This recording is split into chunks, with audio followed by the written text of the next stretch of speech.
today we're diving into a really critical event that shaped the early Muslim community in Medina, the showdown with the tribe of Banu Qainuqaa. All right, so let's set the scene. Picture this. It's the second year of the Hijrah, just after the Prophet's migration to Medina. The Muslims have just pulled off this incredible, almost unbelievable victory at the Battle of Badr. So you've got this electric mood in the city, but it's also, well, it's tense. The balance of power is shifting, and let's just say not everyone is thrilled about it. And that's the thing, right? A huge win, like Badr, was supposed to bring security, but for some, it actually stirred up a lot of jealousy and resentment. The first big test for this new community wasn't going to come from an outside army, but from a tribe living right there among them, a tribe that had promised peace, but was secretly harboring hostility. Now, to head off exactly this kind of trouble, the Prophet, peace be upon him, had already put something pretty revolutionary in place, the Covenant of Medina. This was a formal agreement with all the different communities in the city, including the powerful Jewish tribe of Banu Qainuqaa. It was basically the blueprint for a unified, peaceful city. But as we're about to see, it was going to get put to the ultimate test. And the deal was super clear, complete religious freedom, mutual protection. If you're attacked, we defend you, and vice versa. It was a pact for peaceful coexistence. But that victory at Badr, for the Banu Qainuqaa, it was like a match to a fuse. Their hatred ignited, and they started to make it very clear they had no intention of honoring this promise. So this wasn't just some quiet resentment. No, they were actively looking for an excuse to cause trouble. And it didn't take long for them to find their moment, right in the bustling heart of the city.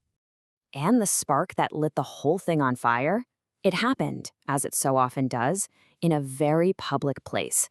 A Muslim woman was just trying to do business, selling some things at a goldsmith's shop in the Banu Qainuqaa market.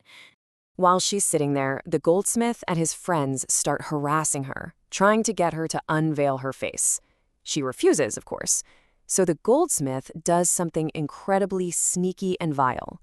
He pins the edge of her dress to her back without her knowing. When she stands up to leave, she's shamefully exposed, and they all just laugh at her. She screams, obviously. A Muslim man who's nearby sees this disgusting scene, and he rushes in to defend her honor, killing the goldsmith. But then instantly, the rest of the tribe just descends on this man and kills him. Just like that. In that one moment of collective violence, the treaty wasn't just broken, it was completely shattered. So when word gets back to the Prophet, peace be upon him, about this public humiliation, these murders, the response had to be decisive. This wasn't a misunderstanding. This was a blatant act of treachery. And so, the covenant was declared totally null and void. Something had to be done. Justice needed to be served. So the Prophet, peace be upon him, gathers the Muslim army and they march towards the fortress of the Banu Qainuqaa. You just can't allow a group in your city to so openly and violently tear up an agreement meant to keep everyone safe. And, for all their big talk about how tough they were, the second the Banu Qainuqaa saw the Muslim army approaching, they ran straight into their fortress and slammed the gates shut. The Prophet organized the forces, and he gave the main white banner of the army to his uncle, the formidable Hamza ibn Abdul Muttalib. That banner, waving in the wind, sent a clear message. The time for talking was over. A tense standoff had begun. For 15 long nights, the Muslims laid siege to the fortress. The Banu Qainuqaa were completely cut off. No help was coming from their allies. And you can just imagine the terror starting to creep into their hearts. They finally realized their position was hopeless, and they surrendered, unconditionally.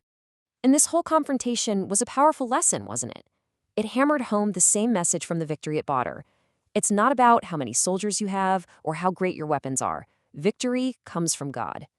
This was a powerful reminder for the believers and a really stark warning to anyone else who thought about betraying an agreement. So, the Banu Qainuqaa have surrendered. Their fate now rests in the hands of the Prophet.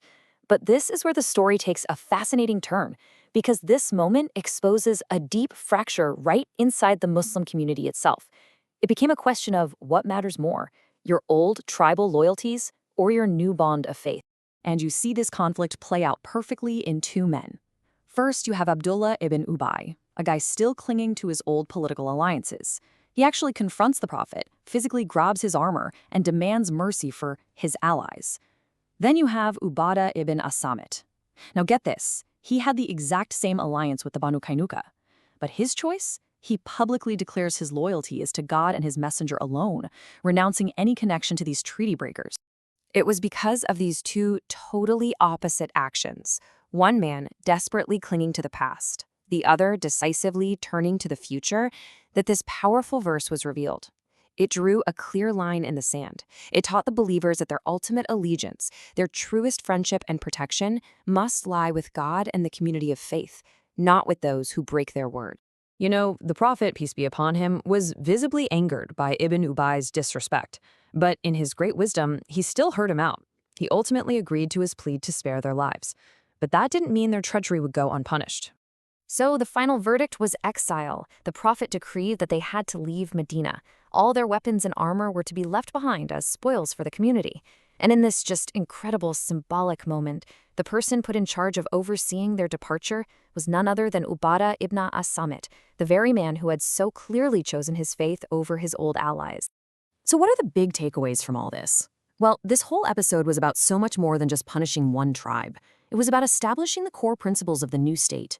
It taught that promises are sacred, that treachery has serious consequences, and most importantly, it showed that true loyalty to shared principles has to be stronger than old tribal bonds.